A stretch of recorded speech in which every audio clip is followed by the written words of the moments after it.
Hi everyone, I'm Kimberly Craig with Electronic Gig, and I'm sitting here with Hubby Jenkins. Thank you so much for finding the time to talk to me today. We just had a little laugh because we're both not really morning people. Tell us about your morning this morning getting here. It was a little too early because I thought I only had one workshop at 12:30, and so I was drinking and hanging out with people accordingly. But I had a 10 a.m.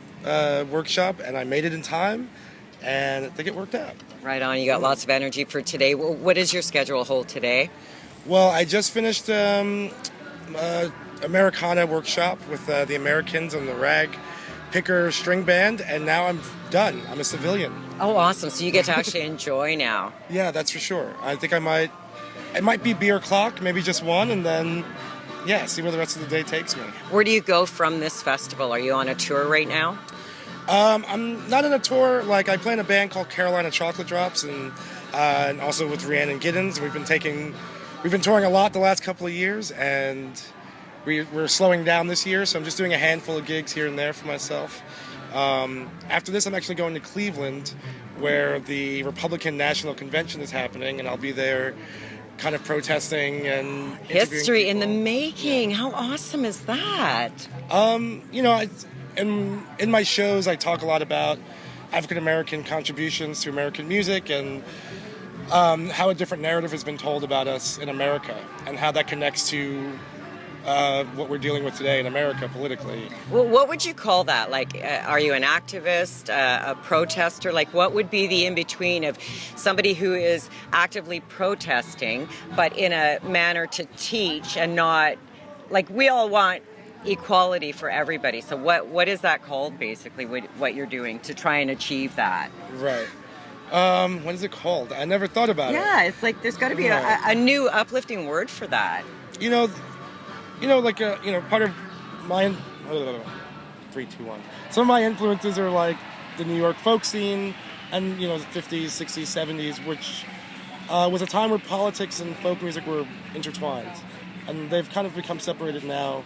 And I feel that they should be reunited again. So maybe I'm just a folk singer, but part of me wanting to go, I also feel that there's a social responsibility that musicians have and artists have. To speak out against injustice and talk about your community and talk about all, what's affecting them. Exactly. And so I've had that in my shows a lot, and part of me wanting to go to Cleveland was also not just putting in my music and in my words, but put my body out there as well. So.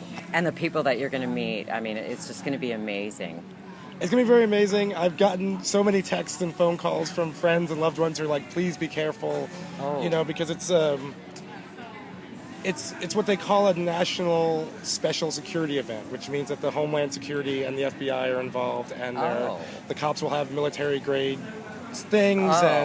So it's one of those things where they're prepared to arrest 1,000 people a day and all that kind of stuff. So it's going to be very intense. We're going to follow you closely on this one, the adventures. Yeah, I'm going to be all over my Facebook checking in so everyone knows that I'm okay. Good. That'll be great. My partner Ken and I walked in yesterday, and boom, there you were playing on stage. So it was a pleasure to listen to you and storytell, And I love the rhythm that you've got going. What music did you start out with when you started to perform? Oh, when I started to perform, as a kid I'd played saxophone and cello and bass, and when I started performing, I was playing bass with some friends, and we all got into country blues. Yeah, the banjo came in there. Right. Well, the banjo came later. I got a guitar first and was just strictly playing pre-World War II blues, and through playing that music and learning more about that music, I learned more about African-American contributions to American music. I learned that the banjo was a black instrument, which I didn't know, and then a banjo appeared in my life, and I was obsessed, and it kind of flowed with that. The more I learned, the more I wanted to learn how to play, and then I wanted to learn how to teach. So. Awesome. Well, it's been a pleasure to meet you. Do you have merchandise for sale? Where can people Facebook? Sure. What's your website? Oh, excuse me. I have a CD that's coming. It should be mailed to my spot in the next couple of days. And if you want to get it, and I know you do, it's going to be on Hubby Jenkins. You can find it at hubbyjenkins.com. I've got a Hubby Jenkins Facebook. I've got an Instagram. I got a Twitter that I'm not really good at using, but you'll find me. Okay, awesome. Well, thank you again. Listen, we have some treats.